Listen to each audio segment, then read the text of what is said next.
Assalamualaikum students, I am Dr. Rabia. In today's lecture we will discuss about the remaining portion from the nutrition and dietetics. आज जो है वो हम पढ़ेंगे role of lipids, role of proteins and qualitative and quantitative factors. So let's begin with the role of lipids. कि lipids का हमारी diet के अंदर क्यों होना ज़रूरी है, वो बॉडी के अंदर ऐसे क्या फंक्शंस करता है कि it is the essential part of our diet. तो सबसे पहला तो इसका जो फंक्शन है वो कार्ब्स की तरह हमारे पास क्या है कि ये एनर्जी प्रोवाइड करता है. एक इमीडिएट सोर्स ऑफ एनर्जी है कार्ब्स के बाद. अगर बॉडी के अंदर कार्ब्स नहीं है, कार्बोहाइड्रेट नहीं अवेलेबल, तो फिर फैट्स की या लिपिड्स की जो होगी वो क्या होगी, मेटाबॉलिज्म स्टार्ट होगी और उसके मेटाबॉलिज्म के रिज़ल्ट में लिपिड से एनर्जी को जो है वो एक्सट्रैक्ट किया जाएगा ताकि मेटाबॉलिज्म जो है वो कैरी आउट किया जा सके. अब मेटाबॉलिज्म जो है वो एक रिएक्टिव प्रोसेस है, एक रिएक्शन है जिसके अंदर जो है वो क्या होती है, एनर्जी यूज़ होती है. तो एनर्जी कहाँ से आएगी बॉडी के अंदर, आपके ये जो मैक्रोमोलिक्यूल्स हैं यही दे अंडरगो मेटाबॉलिज्म और इनके मेटाबॉलिज्म के रिज़ल्ट में जो है वो हमारी एनर्जी करेंसी बढ़ती रहेगी जो कि एटीपी है. ठीक हो गया. तो ये हमारे पास क्या है कि ये एनर्जी सोर्स है कार्ब्स के बाद. इनका जो है वो ऑक्सीडेशन होती है लिपिड्स की, फ्री फैटी एसिड्स की ऑक्सीडेशन होगी और उस ऑक्सीडेशन के रिज़ल्ट में जो एनर्जी रिलीज़ होगी वही एनर्जी जो है वो बॉडी यूज़ करेगी to carry out its metabolic activities. पहला फंक्शन हो गया कि ये एनर्जी प्रोवाइड करते हैं. दूसरा उसका क्या है कि ये हमारे पास सर्व करते हैं as a carriers of fat soluble vitamins. ठीक है, कि जो हम पीछे वाइटामिन्स पढ़ कर आए थे, हमने उसमें पढ़ा था कि यहाँ पे दो तरह की जो है वो क्लासेस होती हैं. एक फ़ैट सोलेबल वाइटामिन्स हैं और दूसरे वाटर सोलेबल वाइटामिन्स हैं. तो जो फ़ैट सोलेबल वाइटामिन्स हैं वो हमारे पास क्या करेंगे, वो एब्जॉर्ब होंगे या एसोसिएट होंगे with those of the lipids और इस वजह से लिपिड्स जो हैं वो हमारी डाइट का एक एसेंशियल पार्ट होते हैं क्योंकि वाइटामिन्स जो हैं वो बॉडी के बहुत इंपॉर्टेंट फंक्शंस को कैरी करने के लिए, फंक्शंस को जो है वो प्रोसीड करने के लिए एंजाइम्स रिक्वायर्ड होते हैं और उन एंजाइम्स के को फैक्टर्स के तौर पे काम करते हैं. इस वजह से हमारे पास वाइटामिन्स ज़रूरी हैं. तो ये वाइटामिन्स जो होंगे वो क्लोजली एसोसिएटेड हैं with those of the lipids. इस वजह से हमारे पास लिपिड्स जो हैं वो मेजर रोल प्ले करते हैं बॉडी की डाइट का. अगला जो इसका फंक्शन है वो हमारे पास क्या है कि प्रोटीन स्पेयरिंग इफेक्ट पे जो है वो एक माइनर रोल प्ले करते हैं. अदर फंक्शन इसकी ये हमारे पास इसकी क्या होती है, हाई सेटेटरी वैल्यू होती है, यानी ability to satisfy the hunger. ठीक है, इसका हमारे पास स्ट्रक्चरल रोल है जो हमारे पास एसेंशियल फैटी एसिड्स हैं. एसेंशियल फैटी एसिड्स हमारे पास मिलकर क्या बना रहे हैं, स्ट्रक्चरल रोल इस तरह से है कि जो बायोलॉजिकल सिस्टम की मेम्ब्रेन्स हैं, अब आपको पता है कि वो मेम्ब्रेन का स्ट्रक्चर किससे मिलकर बना हुआ होता है, बाइलिपिड लेयर होती है. बाइलिपिड लेयर का मतलब कि उसके पास दो लिपिड की लेयर होंगी. ठीक है, तो इस वजह से हमारे पास इसका एक स्ट्रक्चरल रोल भी आ गया लिपिड्स का. जो और फंक्शन है एसेंशियल फैटी एसिड्स का वो क्या है कि ये ट्रांसपोर्ट करते हैं और यूटिलाइजेशन ऑफ कोलेस्ट्रॉल में इम्पोर्टेंट रोल जो है वो प्ले करते हैं. फैट की एक्यूमुलेशन इन लीवर से बचाते हैं जो आपके एसेंशियल फैटी एसिड्स हैं और इसी के साथ साथ हमारे पास प्रोस्टाग्लैंडिन्स की सिंथेसिस में इन्वॉल्व होते हैं. They also maintain the proper growth and the reproduction of organisms. These are some of the functions जो कि परफॉर्म किए जाते हैं बाय द लिपिड्स और इस तरह से लिपिड्स जो हैं वो अपना एक इम्पॉर्टेंट रोल प्ले करते हैं. इसी तरह से अब हम देखेंगे कि अगर हमारे पास एक्सेसिव फैट्स हो जाएं डाइट के अंदर तो फिर उसका क्या उसके कॉन्सिक्वेंसेस क्या हो सकते हैं. अगर तो आप फैट का इनटेक ज़्यादा कर रहे हो, यानी आपकी डाइट के अंदर फैट ज़्यादा है, तो फिर इसके रिज़ल्ट में हमारे पास क्या होगी, जो गैस्ट्रिक सिक्रीशंस हैं, जो आपके स्टमक की सिक्रीशंस हैं वो कम हो जाएंगी और गैस्ट्रिक मोटिलिटी कम हो जाएगी. ठीक है, जिसकी वजह से हमारे पास एनोरेक्सिया और गैस्ट्रिक डिस्कम्फर्ट आना शुरू हो जाएगी. ये सिम्टम्स हैं या साइंस हैं जो कि इस कंडीशन के साथ एसोसिएटेड है। इंटेस्टाइनल इरिटेशन एंड डायरिया में result from the excessive amount of fatty acids in the intestine.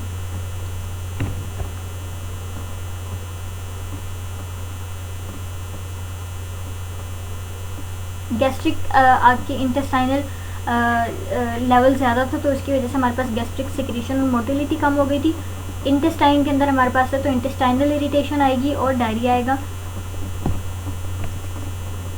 Access of the fats particularly of the saturated fats.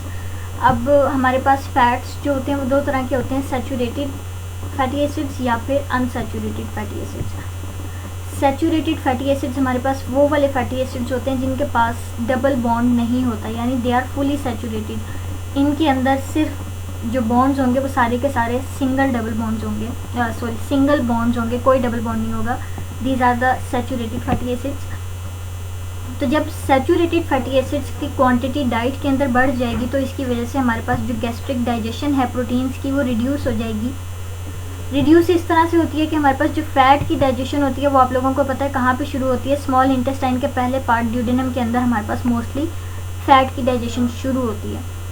जबकि कार्ब्स और जो प्रोटीन्स वगैरह हैं, मोस्टली कार्ब्स जो हैं उसकी डाइजेशन ओरल कैविटी के अंदर ही शुरू हो जाती है और जो प्रोटीन्स हैं उसकी डाइजेशन जो है वो स्टमक के अंदर शुरू होती है। तो फैट्स बच के फैट्स की कहाँ पे होगी, इंटेस्टाइन के अंदर होगी। तो इस वजह से हमारे पास अगर फैट्स की क्वांटिटी डाइट के अंदर ज़्यादा होगी या आप फैटी फूड खा रहे हो तो उस फैटी फूड के रिज़ल्ट में ये होता है कि जो एक नॉर्मल फूड होती है उसने अगर फॉर एग्ज़ाम्पल लेट्स सपोज कि हमारे पास उस डाइट ने हाफ एन आवर स्टमक के अंदर रहना होता है तो उस हाफ एन आवर को रिड्यूस कर देता है वो फूड का कंटेंट, और इस वजह से हमारे पास प्रोटीन की प्रॉपर डाइजेशन नहीं होती। अब जब प्रोटीन आप एक्सेसिव इंटेक कर रहे हो तो फैट्स की अगर आप एक्सेसिव इंटेक कर रहे हो तो उसके एक्सेसिव इंटेक जो होगी उसके साथ मतलब इंटेक ज़्यादा हो रहा है तो ऑब्वियसली फ़ैट का मेटाबॉलिज्म भी ज़्यादा होगा और फैट के मेटाबॉलिज्म के रिजल्ट में कीटोन बॉडीज़ बनती हैं। फैट ज़्यादा, मेटाबॉलिज्म ज़्यादा तो कीटोन बॉडीज़ ज़्यादा बननी शुरू हो जाएंगी। कीटोन बॉडीज़ बननी शुरू हो जाएंगी तो एक कंडीशन आएगी टाइप 1 फैटी लीवर। ये एक हमारे पास एक तरह से डिजीज़ है या आप समझ लें एक कंडीशन है जिसमें फैटी लीवर आ जाएगा। मतलब ये कि क्योंकि फ़ैट्स का जो मेटाबॉलिज्म है वो लीवर के अंदर होगा, ठीक है, फैट्स ज़्यादा हैं तो हमारे पास टाइप 1 बेसिकली हमारे पास वो आती है प्राइमरी कंडीशन के लिए कि जो पर्टिकुलरली उसी ऑर्गन के साथ एसोसिएटेड है। टाइप 1 फैटी लीवर मतलब वो लीवर की कंडीशन जिसके अंदर जो है ना वो फैटी एसिड्स की वजह से जो है वो फैट का मेटाबॉलिज्म ज़्यादा हो रहा है rather than any other secondary condition. तो इस वजह से हम क्या कह रहे हैं कि इसमें हमारे पास जो आएगी कंडीशन वो क्या आपका जब एक्सेसिव इंटेक होगा तो फिर वो एसोसिएटेड होगा with that of the type 1 fatty liver. अब या तो डिले या फिर failure of the fat absorption, body के अंदर फैट एब्जॉर्ब नहीं हो रहा या डिलेड उसकी एब्जॉर्प्शन है तो फिर इसकी डिलेड एब्जॉर्प्शन जो होगी वो लिंक्ड होगी with that of the reduction absorption of the या reduced absorption of the calcium. यानी इन अदर वर्ड्स कि हमारे पास जो कैल्शियम की एब्जॉर्प्शन है वो फैट की एब्जॉर्प्शन के साथ जो है वो एसोसिएटेड है। फैट एब्जॉर्ब होगा तो कैल्शियम भी एब्जॉर्ब होगा। फैट की फेलियर है एब्जॉर्प्शन में तो फिर इसी तरह से हमारे पास कैल्शियम की एब्जॉर्प्शन भी जो होगी वो रिड्यूस होना शुरू हो जाएगी। डायरेक्ट लिंक देंगे। कॉटन सीड ऑयल्स जो हैं उसके अंदर हमारे पास एक पिगमेंट होता है जिसको हम गॉसिपोल बोलते हैं, ठीक है। ये हमारे पास एंटीऑक्सीडेंट एंड एंटीट्रिप्टिक एक्टिविटी के तौर पे काम करता है, ठीक है। यानी ये फैटी एसिड्स एंटीऑक्सीडेंट के तौर पे भी काम कर रहा है, यानी बॉडी के अंदर जो फ्री रेडिकल्स बन रहे हैं उन फ्री रेडिकल्स के harmful effects on the cells से बचाता है। और इसी तरह से एंटीट्रिप्टिक एक्टिविटी क्या हो गई कि हमारे पास ट्रिप्सिन की एक्टिविटी को कम कर देगा, यानी ट्रिप्सिन की एक्टिविटी किसके ऊपर होगी, प्रोटीन के ऊपर। अब जब फूड के अंदर फैट्स की क्वांटिटी ज़्यादा होगी तो फिर वो क्या हो जाएगा, हम अभी पढ़ कर आए कि जब फूड की क्वांटिटी ज़्यादा हो जाती है तो फिर जो गैस्ट्रिक मोटिलिटी है और जो एक्सपोजर है फूड का with that of the stomach, आपकी जो गैस्ट्रिक सिक्रीशंस हैं, स्टमक की जो सिक्रीशंस हैं उसके साथ कम हो जाता है और फूड जल्दी जो है वो इंटेस्टाइन के अंदर आ जाती है, उसका प्रॉपर प्रोटीन का जो है वो मेटाबॉलिज्म नहीं होता। तो इस वजह से हमारे पास हम इसको क्या कह रहे हैं कि एंटी ट्रिप्टिक एक्टिविटी भी होती है, जिसकी वजह से diminishes the food, diminishes the apatite, भूख ख़त्म हो जाती है और ये इंटरफेयर करते हैं with that of the protein digestion. यानी अगर आप डाइट के अंदर फैटी एसिड्स ले रहे हैं तो ये तो एक तो इसका काम हो गया एंटीऑक्सीडेंट, जो इसका अच्छे वाला काम हो गया कि ये एंटीऑक्सीडेंट के तौर पे काम करता है, और जो बुरे वाला काम होगा, ठीक है, या बुरा इन सेंस के आपकी प्रोटीन की प्रॉपर डाइजेशन नहीं हो रही, वो हमारा एंटी ट्रिप्टिक एक्टिविटी है। अब हमारे पास है dietary role of the trans fatty acids के। हमारे पास ट्रांस फैटी एसिड्स जो हैं हमारे पास एक तरह से वो फैटी एसिड्स हैं जो जिसको हम क्या बोलते हैं, आर्टिफिशियल फैट्स भी बोलते हैं, या फिर हमारे पास जो है ये स्मॉल अमाउंट के अंदर जो है ये मीट या डेयरी प्रोडक्ट्स के अंदर भी पड़ी हुई होती हैं। आर्टिफिशियली किस तरह से होंगी कि हमारे पास हाइड्रोजनेशन प्रोसेस हो जाएगा वेजिटेबल ऑयल का, यानी उसके अंदर हाइड्रोजन ऐड कर देंगे तो वो हमारे पास उस एडिशन के रिजल्ट में हमारे पास ट्रांस फैटी एसिड्स बनेंगे, ठीक है। यानी वेजिटेबल ऑयल्स की हाइड्रोजनेशन कर दोगे तो उसके रिजल्ट में हमारे पास TFAs आ जाएंगे, यानी ट्रांस फैटी एसिड्स आ जाएंगे। अगर हम इसके इस मैटर की स्टेट्स की बात करें तो स्टेट जो होगी वो लिक्विड से टर्न कर जाएगी इनटू द सॉलिड, यानी वेजिटेबल ऑयल जो थे वो लिक्विड स्टेट के अंदर थे, जब हमने उसकी हाइड्रोजनेशन कर दी तो वो सॉलिड स्टेट के अंदर चले गए। हाइड्रोजनेशन जो है वो एक तो शेल्फ लाइफ को जो है वो इम्प्रूव करेगी, शेल्फ लाइफ बढ़ा देगी, और दूसरा उसका पैलेटेबिलिटी जो है वो बढ़ जाती है ऑयल्स की। इस वजह से हम इसको फूड इंडस्ट्री के अंदर यूज़ करते हैं। अब हमारे पास जो हम डालडा ब्रांड के नाम से जो घी आ रहा होता है या उसकी जो प्रोडक्ट्स हैं, यानी ये जितने भी आपके जो हैं वो ऑयल्स, ये घी वगैरह हो गए, ये ऑयल्स वगैरह हो गए, ये हमारे पास किस फॉर्म में आते हैं, हाइड्रोजनेटेड फॉर्म्स में आते हैं। अब जो foods cooked in the partially hydrogenated fats they contain a high level of TFAs, ठीक है। वो आपकी फूड जो कि किस में बनी हुई आती है, इन हाइड्रोजनेटेड ऑयल्स के अंदर बन के आती है। उन फूड्स के अंदर हमारे पास उन डाइट के अंदर हमारे पास जो ट्रांस फैटी एसिड्स हैं उनकी क्वांटिटी ज़्यादा होगी। ये तो थे हमारे पास आर्टिफिशियली TFAs के। हमारे पास आर्टिफिशियल ऐसी कौन सी चीज़ है जिसके अंदर TFAs होते हैं? नेचुरली अकरिंग जो हमारे पास TFAs हैं वो हमारे पास स्मॉल क्वांटिटी के अंदर मीट एंड डेयरी प्रोडक्ट्स के अंदर TFAs पड़े हुए होते हैं। इनका इफ़ेक्ट क्या होता है कि ये क्या कर देते हैं, risk of chronic degenerative disease जो है वो बढ़ जाती है। यानी जितना TFA ज़्यादा होगा उतना जो पर्सन होगा जो उसको इनटेक कर रहा होगा उसकी डीजेनरेटिव डिजीज़ जो हैं वो उसके चांसेस जो है वो बढ़ना शुरू हो जाते हैं। TFAs जो है वो मोर एथ्रोजेनिक हैं than that of the saturated fatty acids. अब TFAs किस तरह से जो है वो ऑल्टर कर देते हैं आपका मेटाबॉलिज्म, कि ये तो एक तो इंक्रीज़ कर देते हैं कैटाबॉलिज्म ऑफ ApoA1, ठीक है। इसी तरह से ये आपकी इंक्रीज़ कर देते हैं LDL के लेवल्स को, डिक्रीज़ कर देते हैं HDL के लेवल को, इंक्रीज़ कर देते हैं abnormal clotting of the blood को, ठीक है। यानी कि वो सारे काम हैं जो TFAs करा रहे हैं। इंक्रीज़ कर देगा कैटाबॉलिज्म को, इंक्रीज़ कर देगा LDL हमारे पास लो डेंसिटी लिपोप्रोटीन्स हैं, ठीक है। इसको हम अदर वर्ड्स बैड कोलेस्ट्रॉल भी बोलते हैं। जो HDL है वो हाई डेंसिटी लिपोप्रोटीन्स है, उसको गुड कोलेस्ट्रॉल भी बोलते हैं। गुड कोलेस्ट्रॉल हम इसलिए बोलते हैं क्योंकि ये आपकी जो सारी पेरिफेरी ऑफ द बॉडी है वहाँ से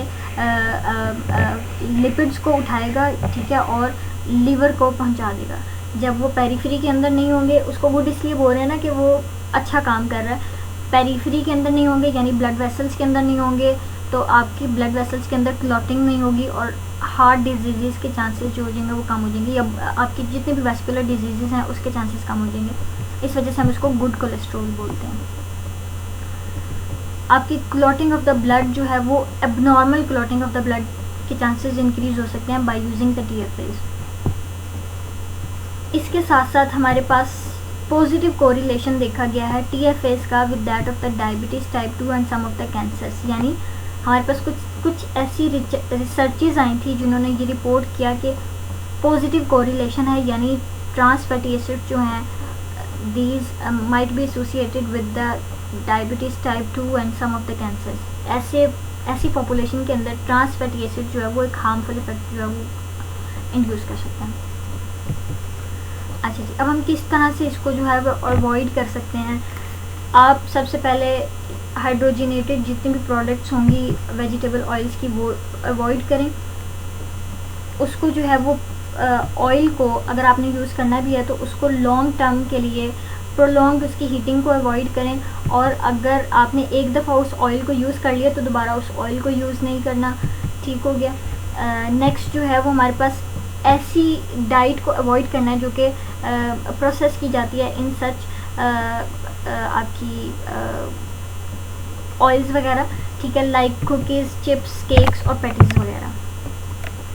अगर आपने बाहर से कोई सी भी पैकेजिंग वाली फूड लेनी है तो फिर आपने जो उसके ऊपर कंटेंट लिखा होता है फूड का कि इसमें इतना % जो है वो कार्ब्स है, इतना % प्रोटीन है, तो उसके अंदर आपने देख लेना है कि TFA का कितना कंटेंट है। अच्छा जी, TFA के नाम क्या होंगे ब्रांड्स के ऊपर, शॉर्टनिंग लिखा हुआ हो सकता है, ये पार्शली हाइड्रोजनेटेड वेजिटेबल ऑयल्स लिखा हुआ हो सकता है, या फिर हाइड्रोजनेटेड वेजिटेबल ऑयल लिखा हो सकता है। ये सब वो नाम हैं जो कि आपके इस लेबल के ऊपर लिखे हुए होंगे जो कि आप पैकेज्ड फूड लेकर आ रहे होंगे। These are all the TFAs, other name for the TFAs। अगला हमारे पास है LDL एंड HDL लिपोप्रोटीन्स की। हमारे पास जो प्लाज्मा ब्लड आपका जो है या प्लाज्मा लेवल है, प्लाज्मा के अंदर जो कोलेस्ट्रॉल का लेवल है वो हमारे पास प्रिसाइजली रेगुलेट नहीं किया जाता, यानी ये ऑल्टर होगा ब्लड के अंदर कोलेस्ट्रॉल का लेवल बाय द डाइट की रिस्पॉन्स में। अब अगर तो हाई लेवल ऑफ कोलेस्ट्रॉल होगा, ठीक है, तो फिर इंक्रीज हो जाएगा रिस्क ऑफ द CHD यानी कोरोनरी हार्ट डिजीज़, ठीक है, या फिर chronic heart disease, coronary heart disease.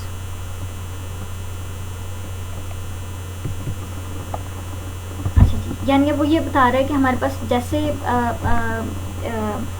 कहते हैं इसको, कोलेस्ट्रॉल का लेवल बढ़ेगा तो फिर हमारे पास क्या हो जाएगी, जो CHD के चांसेस हैं वो भी बढ़ जाएंगे। हार्ट डिजीज़ के जो चांसेस होंगे वो भी क्या हो जाएंगे, बढ़ जाएंगे। हमारे पास स्ट्रॉन्ग कोरिलेशन है between the CHD and the level of cholesterol in low density lipoproteins, यानी जितना LDL का लेवल बढ़ेगा उतना CHD का रिस्क जो है वो बढ़ जाएगा। पॉजिटिव कोरिलेशन है बिटवीन दीज टू फैक्टर्स। जितना LDL बढ़ेगा ब्लड के अंदर उतना CHD का चांस बढ़ जाएगा, जबकि दूसरे हाथ पे हमारे पास जितना HDL का लेवल बढ़ेगा उतना हमारे पास चांसेस टू डेवलप या risk of the heart disease जो हो जाएंगी वो कम हो जाएंगी। हम अभी पढ़ कर आए हैं कि ये हमारे पास HDL यानी गुड जो लिपिड्स होंगे वो क्यों हम उसको गुड कह रहे हैं, या उसके यहाँ पे हमने पढ़ा कि उस HDL के बढ़ने से हमारे पास हार्ट की डिजीज़ के चांसेस जो हैं वो कम हो जाते हैं। इस वजह से कम हो जाते हैं, हमने भी पढ़ा कि ये क्या किस तरह से करते हैं कि पेरिफेरी से लिपिड्स को, फैट्स को उठा के लीवर के अंदर फेंक देते हैं। अब इस काम करने से हमें क्या फ़ायदा हो रहा है कि जो आपकी ब्लड वेसल्स होंगी, ठीक है, या आपका जो हार्ट की पर्टिकुलरली जो वेसल्स होंगी, अगर कोलेस्ट्रॉल ज़्यादा होगा तो माइट पॉसिबल कि वहाँ पे वो क्लॉटिंग करनी शुरू हो जाए, वहाँ पे वो प्लैक बनना शुरू हो जाए, जिसकी वजह से नैरोइंग हो जाए ब्लड वेसल्स की, और हार्ट की कोई सी भी कंडीशन जो है वो पेनफुल कंडीशन आ सकती है, कोई सी भी डिजीज़ आ सकती है। तो हमारे पास इस तरह से जो है इसका डिज़ीज़ के होने का चांस जो है वो कम हो जाता है जैसे ही HDL का लेवल बढ़ जाता है। अच्छा जी, अब वो कहते हैं कि हमारे पास सिर्फ एक ये सिंगल फैक्टर नहीं है हाइपर कोलेस्ट्रोलीमिया CHD के होने का, हमारे पास और से भी ऐसी कंडीशंस, और भी ऐसे जो रिस्क फैक्टर्स हैं वो हैं जो कि इस डिज़ीज़ की डेवलपमेंट में या इस डिज़ीज़ के होने में अपना किरदार अदा करते हैं। These are the smoking, obesity, sedentary lifestyle, insulin resistance और कुछ अदर फैक्टर्स। ठीक है, ये वो सारे फैक्टर्स हैं जो कि इंक्रीज कर सकते हैं CHD के रिस्क फैक्टर को। अगला हमारे dietary fats and the plasma lipids के हमारे पास जो न्यूट्रल TAGs हैं, यानी आपके ट्राइसाइलग्लिसरोल्स, ये जो TAGs हैं ये हमारे पास बेसिकली होते क्या हैं? अच्छा, अब अगर आप लिपिड्स की बात करो तो लिपिड्स के अंदर हमारे पास जो है वो 3 चीज़ें होती हैं। एक हमारे पास क्या होगा, फैटी एसिड्स, ठीक है। दूसरी हमारे पास क्या होगी, ग्लिसरॉल, यानी अल्कोहल ग्रुप लगा हुआ होगा और वो किस बॉन्ड के थ्रू जुड़ा हुआ होगा, वो एस्टर बॉन्ड के थ्रू जो होंगे वो लिंक्ड होंगे। ये तीनों चीज़ें मिलकर जो है वो हमारे पास एक मैक्रोमोलिक्यूल बना रही हैं, दीज आर द लिपिड्स। अच्छा जी, अब इसके अंदर हमारे पास क्या है, एक इन लिपिड्स के अंदर हमारे पास एक स्पेशल क्लास है जिसको हमने TAGs बोल दिया, ठीक है, यानी ये न्यूट्रल हैं, इनके ऊपर कोई चार्ज नहीं है।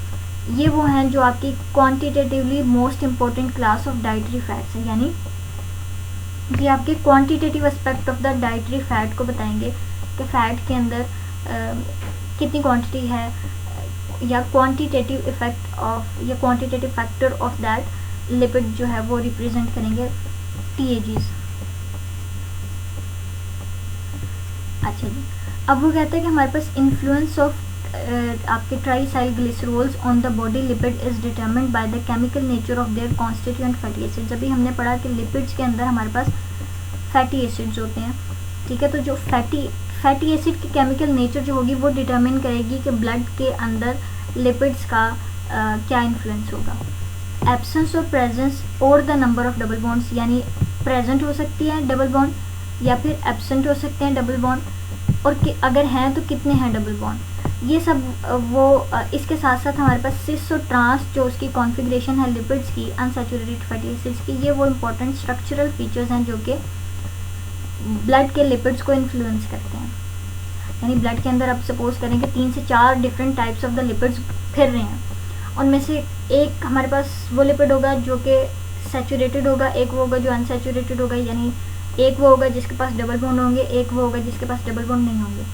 अब डबल बॉन्ड वाले भी 2 से 3 हो सकते हैं, एक के पास हमारे पास जो होंगे वो डबल बॉन्ड 2 या 3 होंगे और एक दूसरे के पास 3 से 4 हो सकते हैं, और फिर उनमें से मज़ीद आगे स्पेसिफिकेशन होती रहेगी कि किस कार्बन के ऊपर जो है वो डबल बॉन्ड लगा हुआ है। तो इस तरह से ये वो सारे फैक्टर्स हैं जो कि आपकी लिपिड की कंपोजिशन को अफेक्ट करेंगे और इस तरह से उसके फंक्शन को। TAGs जो होते हैं वो मेनली किससे बने हुए होते हैं, फैटी एसिड से मिलकर बने हुए होते हैं। Those are the hydrocarbon chains, those does not contain the double bonds and are called saturated fats. यानी अब हम फैट्स की 2 टाइप्स पढ़े हैं, सैचुरेटेड फैटी एसिड्स और unsaturated fatty acids. Saturated fats को इस तरह से याद रखना है कि फुली सैचुरेटेड होंगे।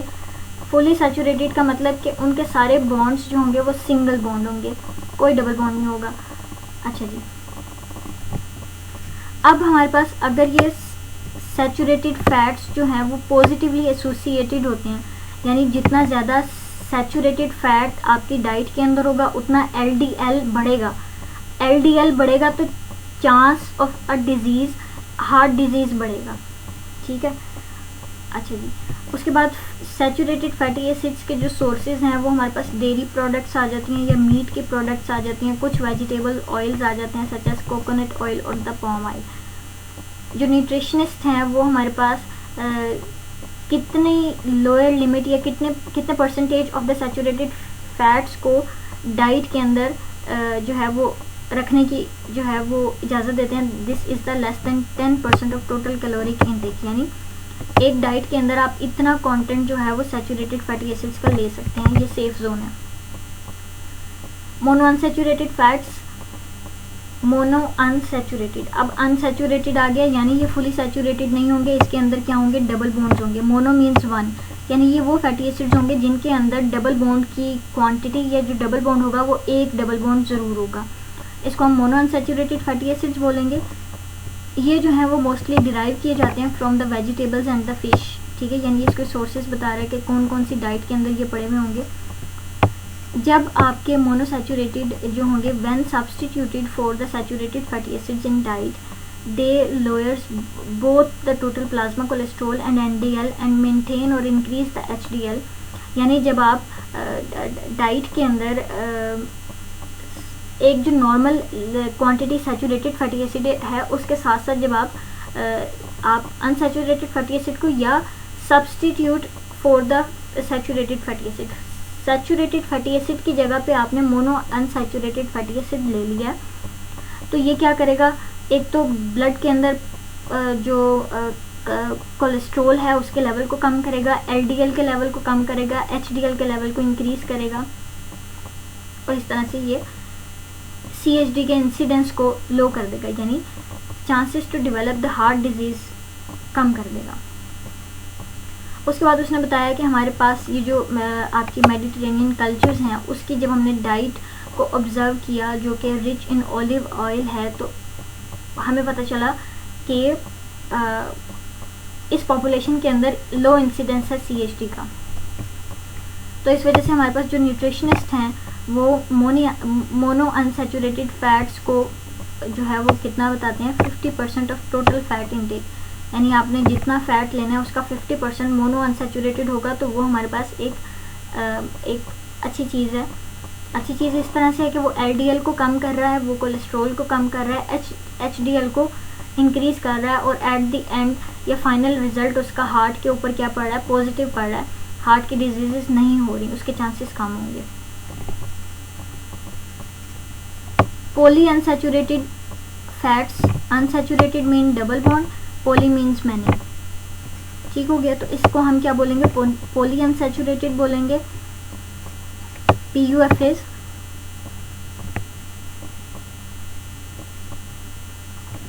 अब PUFAs का कार्डियोवैस्कुलर डिजीज के ऊपर क्या इफेक्ट पड़ेगा कि हमारे पास it depends on the location of the double bonds within the molecule, के मॉलिक्यूल के अंदर डबल बॉन्ड की पोजीशन क्या है। अब हम यहाँ पे इस पोली अनसैचुरेटेड फैटी एसिड की दो जो है वो टाइप्स पढ़ेंगे या दो जो है वो देख लेंगे examples, omega 3 and omega 6 fatty acids. इसमें क्या होंगे कि हमारे पास डबल बॉन्ड्स होंगे, ओमेगा 3 का मतलब कि पोजीशन नंबर 3 और 6 का मतलब 6 के ऊपर हमारे पास डबल बॉन्ड लगे होंगे फ्रॉम द मिथाइल एंड, यानी मिथाइल एंड से आप जाओगे तो कार्बन नंबर 3 और 4 के बीच में, और इसी तरह से 6 और 7 के बीच में हमारे पास क्या लगा हुआ होगा, डबल बॉन्ड लगा हुआ होगा। ठीक है, ये हमारे पास पॉली अनसैचुरेटेड फैटी एसिड्स के एग्जांपल है, ओमेगा 3 ओमेगा 6। ये इंपॉर्टेंट MCQ है, इसके नाम पूछते हैं कि ओमेगा 3 क्या होता है। ओमेगा 3 हमारे पास लिनोलेनिक एसिड या लिनोलिक एसिड होता है, यानी LINO लिनोलिक एसिड, LIC और लिनोलेनिक एसिड। आप ये दो नाम भी याद रख सकते हैं। इसके अलावा हमारे पास DHA भी होता है और AP भी हैं। These are some of the types या examples of omega 3 fatty acids.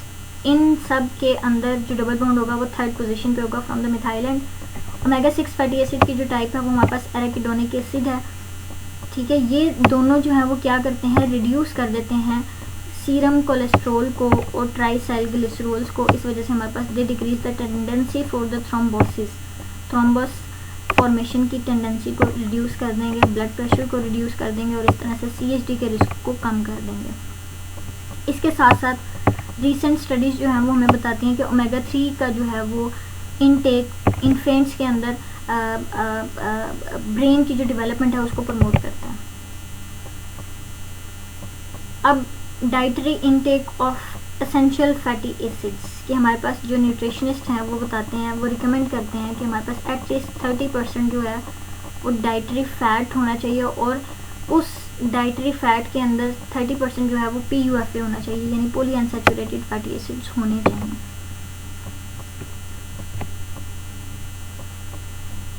लेकिन अगर आप बहुत ज़्यादा कर दोगे, ठीक है, या फिर आप कंप्लीटली रिप्लेस कर दोगे सैचुरेटेड फैटी एसिड को with that of unsaturated fatty acids, यानी आप अपनी डाइट के अंदर कोई सा भी सैचुरेटेड फैटी एसिड नहीं ले रहे हो और जितना फैट ले रहे हो सारे का सारा पॉली अनसैचुरेटेड फैटी एसिड ले रहे हो, तो न्यूट्रिशनिस्ट इसको भी जो है वो एडवाइस नहीं करते। वो बताते हैं कि हमारे पास सैचुरेटेड भी होने चाहिए, पॉली अनसैचुरेटेड भी होने चाहिए। फैट का एक जितना भी कंटेंट है फूड के अंदर उसमें से 30% जो है वो PUFA होना चाहिए एटलीस्ट। PUFA की एक्सेसिव अगर आप इनटेक करोगे, ऑल्दो ये अपनी सेफ जोन के अंदर एंटीऑक्सीडेंट के तौर पे काम करता है, लेकिन इसके साथ साथ जो है वो it is believed to be injurious to the cells due to over production of free radicals के। अगर आप इसको एक्सेसिव ले रहे होगे तो हमारे पास फ्री रेडिकल्स की प्रोडक्शन बढ़ जाएगी, और फ्री रेडिकल्स जो होते हैं वो हमारे पास क्या होते हैं, हार्मफुल होते हैं टू द डेथ सेल्स। अच्छा जी, उसके बाद हमारे पास आता है कोलेस्ट्रॉल। ये हम पढ़े हैं dietary sources of the fatty acids. EFA के हमने इनटेक पढ़ा कि किस तरह से होगा, और हम देख रहे हैं कि हमारे पास कोलेस्ट्रॉल जो है एनिमल फूड्स जो हैं उसके अंदर जो फैट है वो कोलेस्ट्रॉल की फॉर्म में पड़ा हुआ होता है, ठीक है। यानी एनिमल फूड से हमें कोलेस्ट्रॉल का जो लिपिड है या कोलेस्ट्रॉल टाइप ऑफ लिपिड मिलेगी। The role of dietary cholesterol and plasma cholesterol is less important than the amount, यानी हमें रोल के बजाय हमें ये देखना है कि कोलेस्ट्रॉल की अमाउंट कितनी है और types of fatty acids consumed कितना है, ठीक है। ये चीज़ें मैटर करती हैं। ये था हमारा लिपिड्स का। अब हम पढ़ेंगे कि प्रोटीन्स का क्या रोल है। प्रोटीन्स जो है वो सबसे पहले बिल्डिंग ब्लॉक आपकी जो है वो कंसीडर की जाती हैं, यानी बिल्डिंग ब्लॉक का मतलब आपका जो स्केलेटल है उसको बनाएगी। ये एनर्जी सोर्स के तौर पे काम करती है, लेकिन सिर्फ और सिर्फ 10 to 15% of total body energy जो है वो प्रोटीन से आती है। अगर आप इंस्टेंट सोर्स ऑफ एनर्जी देखोगे तो सबसे पहले जो बॉडी यूज़ करेगी मैक्रोमोलिक्यूल को for the extraction of energy that will be the carbohydrate. लेकिन अगर बॉडी को कार्ब्स अवेलेबल नहीं है तो बॉडी लिपिड्स को यूज़ करेगी as a source of energy. और अगर लिपिड्स भी नहीं है मतलब स्टार्विंग कंडीशन आपकी आई हुई है, तो फिर ना आपके पास ना बॉडी को यूज़ करने के लिए कार्ब्स अवेलेबल है ना लिपिड्स अवेलेबल हैं, तो फिर बॉडी जो है वो प्रोटीन को यूज़ करना शुरू कर देगी, और इस तरह से हमारे पास नीड ऑफ द एनर्जी जो है वो पूरी की जाएगी बाय द बॉडी। अच्छा जी, अब इसके अलावा हमारे पास बिल्डिंग ब्लॉक हो गई, ठीक है। यानी हमारे पास क्या बनाए गए हैं, स्ट्रक्चरल आपकी जो मतलब बेसिस हैं उसको बनाएगी। यानी जो स्ट्रक्चर है पूरे सेल का वो प्रोटीन से मिलकर बना होगा और उसका फंक्शन में भी परफॉर्म करेगी। फॉर एग्जांपल हमारे पास एंजाइम्स हो गए, हार्मोन्स हो गए, तो आपकी जो इम्यूनोग्लोबुलिन्स हैं ये क्या हैं, प्रोटीन्स इन नेचर्स हैं, प्रोटीन इन नेचर है। इसके साथ साथ हमारे पास ऑस्मोटिक प्रेशर को मेंटेन करने में इन्वॉल्व है। ब्लड के अंदर सारी ब्लड के प्लाज्मा के अंदर पड़ी हुई प्रोटीन्स, एल्ब्यूमिन, ग्लोबुलिन्स वगैरह क्या हैं, ऑस्मोटिक प्रेशर को मेंटेन करेंगे। इसी तरह से जो हमारे पास क्लॉटिंग फैक्टर्स हैं जो आप पढ़ कर आए हो, आई गेस 12 होते हैं। जो 12 क्लॉटिंग फैक्टर्स हैं वो हमारे पास क्या कर रहे हैं, वो भी प्रोटीन इन नेचर है मोस्टली। उसमें से हमारे पास मसल कॉन्ट्रैक्शन में जो काम करती हैं प्रोटीन्स, एक्टिन, मायोसिन वगैरह, ये भी क्या है, प्रोटीन इन नेचर है, ठीक है। यानी आपकी जो प्रोटीन्स हैं वो बिल्डिंग ब्लॉक के अलावा हमारे पास एंजाइम्स के तौर पे काम कर रही हैं, हार्मोन्स के तौर पे काम कर रही हैं, आपकी ब्लड क्लॉटिंग के अंदर है। अगला जो काम है इन एडिशनल कामों के अलावा हमारे पास क्या है कि स्टारवेशन के टाइम पे प्रोटीन जो होंगी वो मेजर सप्लायर ऑफ एनर्जी होगा, ठीक है। यानी अभी जो मैंने आपको बताया कि हमारे पास किस किस तरह से जो है वो सोर्सेज ऑफ एनर्जी प्रोवाइड की जाएगी बाय दीज मैक्रोमोलिक्यूल्स, वही सारे हैं कि हमारे पास क्या है, सबसे पहले कार्ब्स, फिर लिपिड्स, फिर प्रोटीन।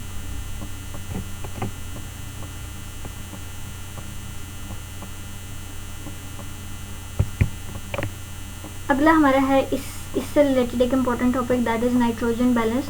इसको आपने वाइवा के पॉइंट ऑफ व्यू से इम्पोर्टेंट जो है वो याद रखना है, क्योंकि ये वाइवा में बड़ा पूछा जाता है कि what is nitrogen balance, what is positive nitrogen balance and what is negative nitrogen balance. तो जो हमारे पास जो प्रोटीन है वो एक्सक्लूसिव सोर्स है नाइट्रोजन का टू द बॉडी, यानी जो नाइट्रोजन है बॉडी को वो प्रोवाइड की जाती है by the metabolism of the protein, ठीक है। तो इसका जो बैलेंस है वो प्रोटीन की यूटिलाइजेशन और उसकी जो है ना वो मतलब जो नाइट्रोजन का मेटाबॉलिज्म होगा वो टोटली डिपेंड कर रहा है प्रोटीन के ऊपर, ठीक है। यानी आप it is determined by comparing the intake of nitrogen and excretion of the nitrogen. Nitrogen balance जो है वो क्या है कि आप इनटेक कितना कर रहे हो नाइट्रोजन का और कितना उसकी एक्सक्रीशन हो रही है नाइट्रोजन की, either in the form of faeces, urea, ठीक है, फीसिस हो गया, यूरिन हो गया, या फिर स्वेट की फॉर्म में एक्सक्रीशन होगी नाइट्रोजन की। जो इंडिविजुअल है वो नाइट्रोजन इक्विलिब्रियम के अंदर तब होगा जब उसका इनटेक ऑफ नाइट्रोजन इक्वल होगा to that of the loss of the nitrogen from the body. Equilibrium तब होता है ना, एक स्टेबल कंडीशन होती है। स्टेबल कंडीशन तब होगी जब इनटेक इक्वल होगा या इनपुट इक्वल होगी to that of the output. जितना आप नाइट्रोजन ले रहे हो उतना आप नाइट्रोजन बॉडी से बाहर भी निकाल रहे हो, तो आपकी जो नाइट्रोजन होगी वो क्या होगी, एक इक्विलिब्रियम के अंदर होगी बॉडी के अंदर। अब दो ऐसी कंडीशंस आ सकती हैं जिसमें ये इक्विलिब्रियम जो होगा वो ख़राब हो सकता है। एक पॉजिटिव नाइट्रोजन है बैलेंस है और दूसरा नेगेटिव नाइट्रोजन बैलेंस है। पॉजिटिव नाइट्रोजन बैलेंस हमारे पास वो कंडीशन होती है जिसमें नाइट्रोजन का इनटेक बढ़ जाता है देन द आपकी आउटपुट। अब ये इनटेक जो है वो नॉर्मल फिजियोलॉजिकल कंडीशन के अंदर भी बढ़ सकता है, ठीक है, लेकिन एक स्पेसिफिक लेवल से बढ़ जाएगा, ये प्रोलॉन्ग्ड जो है वो इनटेक होगा तो फिर वो उस बैलेंस को ख़राब कर देता है। अच्छा जी, अब वो कहते हैं कि हमारे पास अगर तो इनटेक बढ़ रहा है यानी आपकी जो नाइट्रोजन है उसका लेवल बॉडी के अंदर रिटेन रहेगा, एक नॉर्मल लेवल से बढ़ जाएगा तो फिर वो हमारे पास क्या कर देगा, इंक्रीज कर जाएगा, net increase in the body, यानी आपकी नाइट्रोजन जो होगी वो फिर क्या होगी, ज़्यादा यूज़ होगी इन प्रोटीन सिंथेसिस। बॉडी के अंदर प्रोटीन की सिंथेसिस ज़्यादा हो रही होगी। अब ऐसी कौन सी कंडीशंस हैं जिसके अंदर नॉर्मल बॉडी की प्रोटीन सिंथेसिस बढ़ जाती है, यानी ग्रोइंग चिल्ड्रन में आपको पता है कि प्रोटीन सिंथेसिस ज़्यादा होगी। तो इस तरह से हमारे पास क्या होगी कि प्रोटीन का इनटेक ज़्यादा होगा ऐसी कंडीशंस के अंदर, तो वो हमारे पास पॉजिटिव नाइट्रोजन बैलेंस को फेवर करेगा।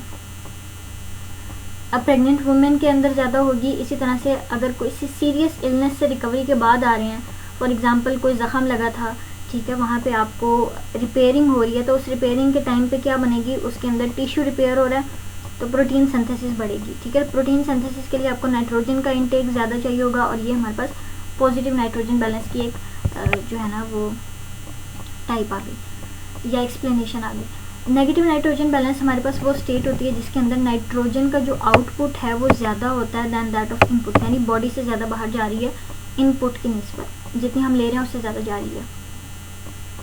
अच्छा जी, अब क्या होगा कि बॉडी से बाहर जा रही है तो फिर क्या होगा कि प्रोटीन क्योंकि आपकी यूज़ हो रही है तो फिर depletion of the body protein होगी, क्योंकि प्रोटीन जो है वो क्या हो रही है, यूज़ हो रही है और प्रोटीन से अमोनिया निकल के बाहर जा रहा है ज़्यादा। अच्छा जी,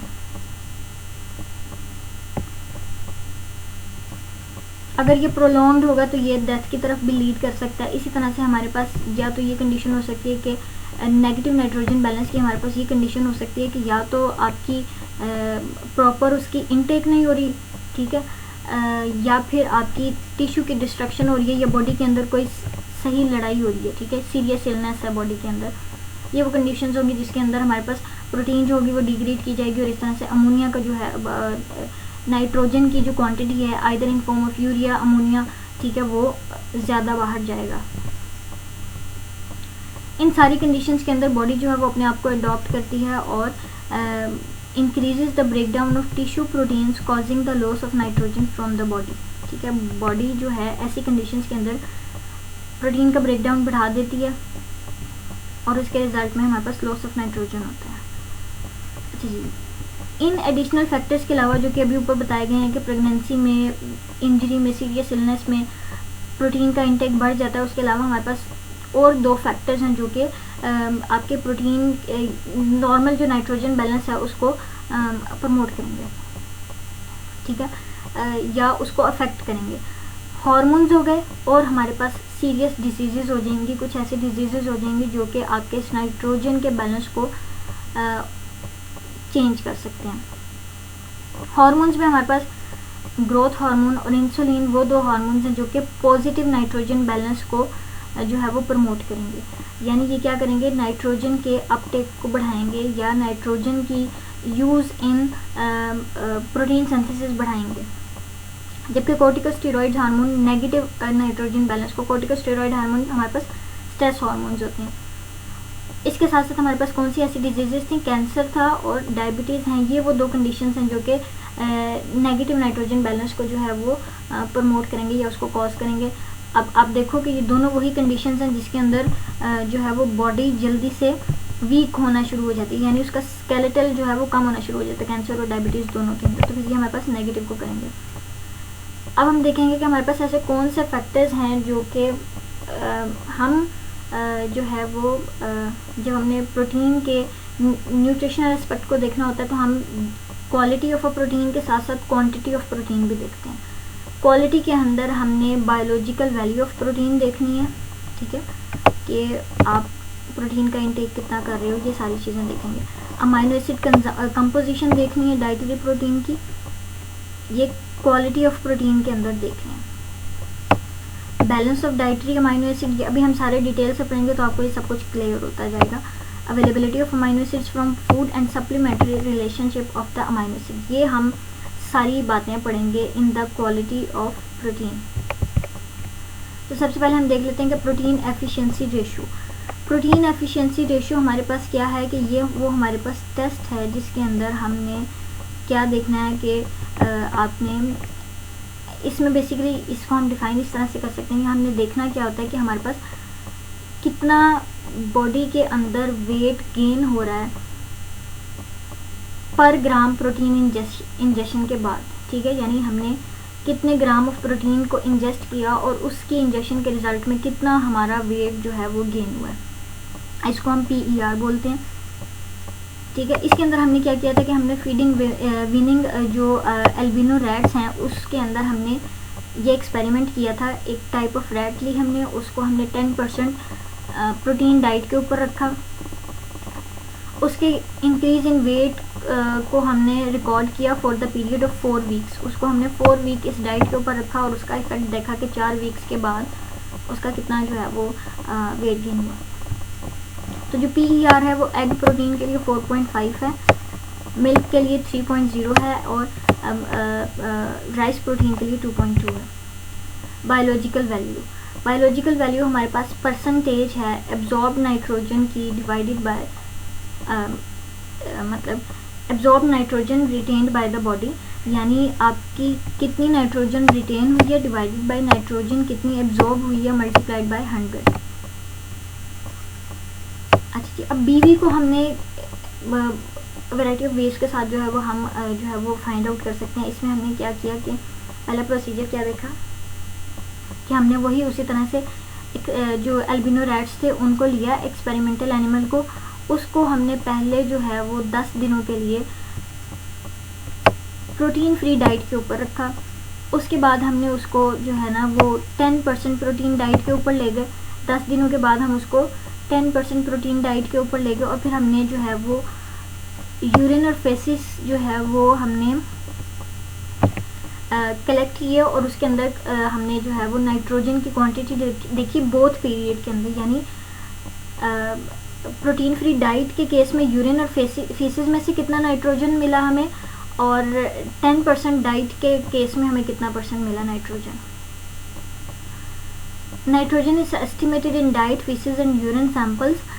बायोलॉजिकल, इस तरह से हमने जो है वो बायोलॉजिकल वैल्यूज़ को फाइंड आउट किया। पहले हमने क्या लिया, एक्सपेरिमेंटल एनिमल्स लिए, उसके अंदर हमने पहले 10 दिन उसको प्रोटीन फ्री डाइट दी। 10 दिनों के बाद हमने उसको 10% प्रोटीन डाइट के ऊपर रखा और दोनों पीरियड्स के अंदर हमने उसकी नाइट्रोजन की जो आपकी क्या कहते हैं क्वांटिटी इन फीसिस और इन यूरिन वो हमने फाइंड आउट की।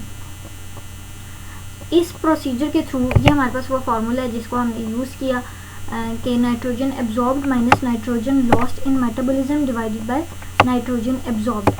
इस फार्मूले का हमारे पास जो एक ड्रॉबैक है वो ये कि अब आप जितनी की मतलब आपने 10% प्रोटीन इनटेक की तो इस 10% प्रोटीन अपटेक का मतलब ये नहीं है कि सारी की सारी एब्जॉर्ब होगी, इसका फ्रैक्शन जो होगा वो एब्जॉर्ब होगा, बाकी सारा जो होगा वो मेटाबॉलिज्म में लॉस्ट हो जाएगा। तो इसका जो ड्रॉबैक है BV का इस प्रोसेस का वो हमारे पास ये है कि हम इंजेस्टेड फूड का तो कर रहे हैं लेकिन हमें एब्जॉर्ब्ड फूड का नहीं पता कि कितने % एब्जॉर्ब हुई है और इस वजह से हमारा जो रिज़ल्ट है उसमें जो है वो क्या कहते हैं एरर आ रहा है, क्योंकि हमें हमें उस एनर्जी का नहीं पता जो कि लॉस हुई है ड्यूरिंग द मेटाबॉलिज्म। अगला हमारे पास है किस तरह से हम जो है वो प्रोटीन की वैल्यू को जो है वो फाइंड आउट कर सकते हैं, that is the net protein utilisation. ये हमारे पास एक बेटर न्यूट्रिशनल इंडेक्स है दैन द बीवी, क्योंकि ये हमारे पास डाइजेस्टिबिलिटी फैक्टर को जो है वो बताती है, यानी आपका जो मेटाबॉलिज्म है उस लॉस को बताएगी कि कितना % लॉस हुआ। इसके लिए भी वही फार्मूला होगा जो हमने यहाँ पे पढ़ा है कि नाइट्रोजन कितनी एब्जॉर्ब हुई, कितनी लॉस हुई मेटाबॉलिज्म के अंदर और कितनी एब्जॉर्ब हुई। अगला हमारे पास है केमिकल स्कोर।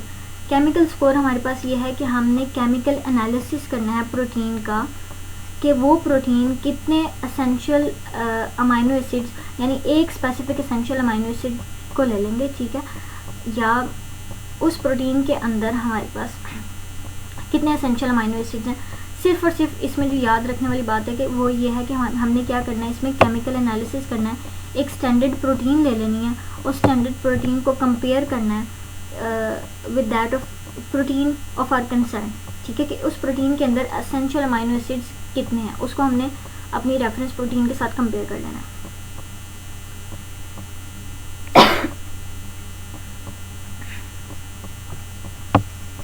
केमिकल स्कोर को हम जो है वो डिफाइन कर सकते हैं as a ratio between the quantity of most limiting amino acid. अब मोस्ट लिमिटिंग अमाइनो एसिड हमारे पास वो एसेंशियल अमाइनो एसिड होगा जो सबसे कम क्वांटिटी के अंदर पड़ा होगा उस प्रोटीन के अंदर, तो वो अमाइनो एसिड हम उस प्रोटीन का लिमिटिंग अमाइनो एसिड बोलेंगे, ठीक है।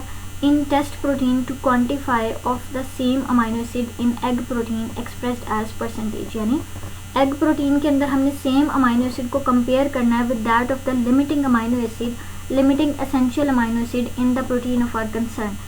फॉर एग्जांपल हम ये बात कर रहे हैं कि हमने जो है ना वो कॉन्ट्रैक्टाइल प्रोटीन ले ली, एक्टिन प्रोटीन ले ली, उस एक्टिन प्रोटीन के अंदर हमने non limiting essential amino acid को देखना है कि वो कौन सा है, उसका हमने non limiting essential amino acid को अपनी एग प्रोटीन के साथ कंपेयर करना है और इस तरह से हम इसकी परसेंटेज निकाल लेंगे, वो हमारे पास केमिकल स्कोर आ जाएगा।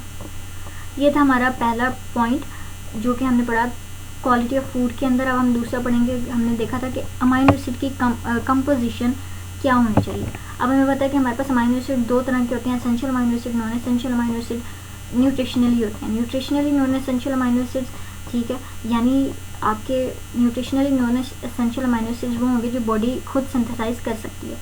एसेंशियल वो होंगे जिसको बॉडी जो होगी वो अनेबल होगी टू सिंथेसाइज, यानी वो डाइट का पार्ट ज़रूर होना चाहिए। अगर वो डाइट के अंदर नहीं है, ये डाइट के अंदर है लेकिन एब्जॉर्ब होने के बाद बॉडी को अवेलेबल नहीं है, तो उसकी डेफिशिएंसी हो जाएगी। उसकी डेफिशिएंसी होगी तो बॉडी जो होगी वो अनेबल होगी टू सिंथेसाइज दैट प्रोटीन, और इस तरह से प्रोटीन की सिंथेसिस जो होगी वो कॉम्प्रोमाइज़ हो जाएगी। इसमें हम एक टर्म पढ़ते हैं कि हमारे पास प्रोपोर्शन रिलेशनशिप होता है एसेंशियल अमाइनो एसिड्स का इन दैट प्रोटीन। इसका मतलब क्या है कि हमारे पास जो एक प्रोटीन के अंदर जितने एसेंशियल अमाइनो एसिड्स हैं उनके बीच में एक प्रोपोर्शन रिलेशनशिप होता है, यानी तनासुब का रिलेशनशिप होता है कि अगर एक एसेंशियल अमाइनो एसिड इतना है, फॉर एग्जांपल 1 है, तो दूसरा एसेंशियल अमाइनो एसिड इसका कितना प्रोपोर्शन होगा, इसका कितना गुना होगा, 2 गुना होगा या 2 गुना कम होगा। इस तरह से ये सारा रिलेशनशिप बनता है इनका सारे एसेंशियल अमाइनो एसिड्स का। अच्छा जी, जो हमने रैट्स अपने जिन पे जो एक्सपेरिमेंटल रैट थे उसके अंदर हमें पता चला कि जो ऑप्टिमल ग्रोथ है वो नेसेसरी है इस किस बेस के ऊपर, प्रोपोर्शन रिलेशनशिप ऑफ EAA, ताकि हम क्या हो सके, मतलब आपकी प्रोटीन की सिंथेसिस पॉसिबल हो सके। हमने यहाँ पे इन रैट्स के अंदर ट्रिप्टोफैन को एज ए यूनिटी यानी 1 के तौर पे कंसीडर किया। ये हमारे पास रैट के एसेंशियल अमाइनो एसिड्स का प्रोपोर्शन रिलेशनशिप है, यानी अगर ट्रिप्टोफैन 1 रिक्वायर्ड है तो जो थ्रियोनिन होगा वो 2.5 रिक्वायर्ड होगा रैट्स के अंदर, आइसोल्यूसिन 2.5 होगा। इसी तरह से ह्यूमन के केस में भी हमारे पास इसी तरह से जो है वो प्रोपोर्शन रिलेशनशिप होता है, और वो तकरीबन इसी तरह का जो हम अभी रैट के अंदर पढ़ कर आए हैं। लेकिन यहाँ पे क्या होगा कि हमारे पास जो मिनिमम रिक्वायरमेंट होगी वो अप्रॉक्सीमेटली डबल हो जाती है इसके, ठीक है, रैट्स के।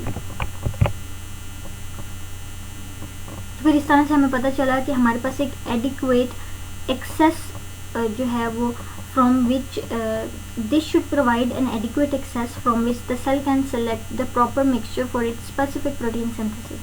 कि अगर सेल के बाहर ये प्रोपोर्शन रिलेशनशिप एग्जिस्ट करेगा तो फिर सेल को जो होगा वो बॉडी को सेल को जो है वो सारे के सारे अमीनो एसिड जो होंगे वो अवेलेबल होंगे for the protein synthesis. Next is the sparing action. Sparing action में आपने सिर्फ और सिर्फ ये बात याद रखनी है कि हमारे पास अगर हम अभी पढ़कर आए कि जो इंस्टेंट सोर्स है एनर्जी का वो कार्ब्स हैं, कार्ब्स के बाद लिपिड्स हैं, लिपिड्स के बाद हमारे पास प्रोटीन्स आती हैं. अगर ऐसी स्टार्विंग कंडीशन आ जाए कि आपके पास कार्ब्स और लिपिड्स अवेलेबल नहीं है फॉर द एनर्जी, तो फिर बॉडी जो है वो आपकी प्रोटीन को यूज़ करेगी. उस प्रोटीन को यूज़ करते हुए प्रोटीन का मेटाबॉलिज्म शुरू होगा, प्रोटीन डिग्रेड होना शुरू होगी, वहाँ से कार्बन स्केलेटन को रिलीज़ किया जाएगा और ये कार्बन प्रोवाइड कर दी जाएगी ग्लूकोनियोजेनेसिस के साइकिल के अंदर, ताकि ग्लूकोज बन सके और इस तरह से बॉडी को जो है वो एनर्जी प्रोवाइड की जा सके. This is the sparing action कि बॉडी की प्रोटीन यूज़ की जाएगी. The next is the balance of dietary amino acid. कि हमारे पास क्या होगा कि जब अगर तो आप डाइटरी अमीनो एसिड्स में बैलेंस रखो, ठीक है, यानी एक ही अमीनो एसिड नहीं लिए जाना, एक ही अमीनो एसिड से प्रोटीन नहीं बननी, आपके जितने 20 अमीनो एसिड्स हैं उन सब का जो है एडिक्वेट अमाउंट होना चाहिए प्रोटीन के अंदर, particularly those of the essential amino acids, क्योंकि बॉडी उनको सिंथेसाइज नहीं कर सकेगी. ठीक है, तो फिर हमारे पास बैलेंस होना चाहिए डाइटरी अमीनो एसिड के अंदर कि आपने सारे अमीनो एसिड्स को लेना है, उनका बैलेंस होना ज़रूरी है. सारे अमीनो एसिड्स का डाइट में होना ज़रूरी है, एक ही नहीं ज़रूरी. नेक्स्ट है availability of amino acids of food. अब इसका मतलब यह है कि ज़रूरी नहीं है कि आप जितना अमीनो एसिड ले रहे हो वो बॉडी को उतना अवेलेबल भी होगा. उसकी एब्जॉर्प्शन के बाद कितना अवेलेबल अमीनो एसिड है वो हमें बॉडी तो वही यूज़ करेगी जो उसको अवेलेबल होगा, और अवेलेबिलिटी कब आएगी, जब वो एब्जॉर्ब हो जाएगा. सीधा सीधा डाइजेशन हुई, उसका क्या होगा, वो एब्जॉर्ब नहीं हुआ तो वो एक्सक्रीट हो जाएगा, वो बॉडी के किसी काम का नहीं है. वो बॉडी के काम का तब होगा जब वो एब्जॉर्ब होकर ब्लड के अंदर चला जाएगा और वो अवेलेबल होगा, यूटिलाइज किया जाएगा by the body for the protein synthesis. तो इस वजह से हमारे पास उसकी अवेलेबिलिटी भी जो है वो ज़रूरी है. अभी हम देख कर आए कि हमारे पास अगर डाइट के अंदर जो है वो लिपिड का प्रोपोर्शन ज़्यादा हो जाएगा तो प्रोटीन की प्रॉपर डाइजेशन नहीं होगी. ठीक है, और इस तरह से जो आपका प्रोटीन के जो आपके मेटाबॉलिक रिजल्ट्स होंगे वो अवेलेबल नहीं होंगे, या मेटाबोलाइट्स जो होंगे वो अवेलेबल नहीं होंगे बॉडी के लिए. अगला हमारे पास है सप्लीमेंट्री रिलेशनशिप. ठीक है, इसमें ये बात लिखी हुई है कि हमारे पास एक टाइप ऑफ फूड के अंदर एक अमीनो एसिड जो होगा वो लिमिटिंग होगा और दूसरी टाइप ऑफ फूड के अंदर एक amino acid limiting amino acid होगा. यानी हर डाइट के अंदर, फॉर एग्जांपल राइस के अंदर हमें सारे के सारे अमीनो एसिड्स नहीं मिलेंगे. सेम वाइज हमारे पास जो है गंदम के अंदर या किसी और दाल के अंदर, किसी और सीरियल के अंदर सारे के सारे अमीनो एसिड्स नहीं मिलेंगे. तो टू डील विद दिस हम सप्लीमेंट रिलेशनशिप कर सकते हैं, यानी मोर देन वन फूड ले सकते हैं. यानी यहाँ पे उसने आपको जो एग्जांपल दी है वो दाल चावल की दी है कि अगर चावल के अंदर एक तरह का अमीनो एसिड लिमिटिंग होगा, दाल के थ्रू वो प्रोवाइड किया जा सकेगा. इस तरह से आप सप्लीमेंट्री रिलेशनशिप के थ्रू बॉडी को सारे अमीनो एसिड जो होंगे वो प्रोवाइड किए जा सकते हैं.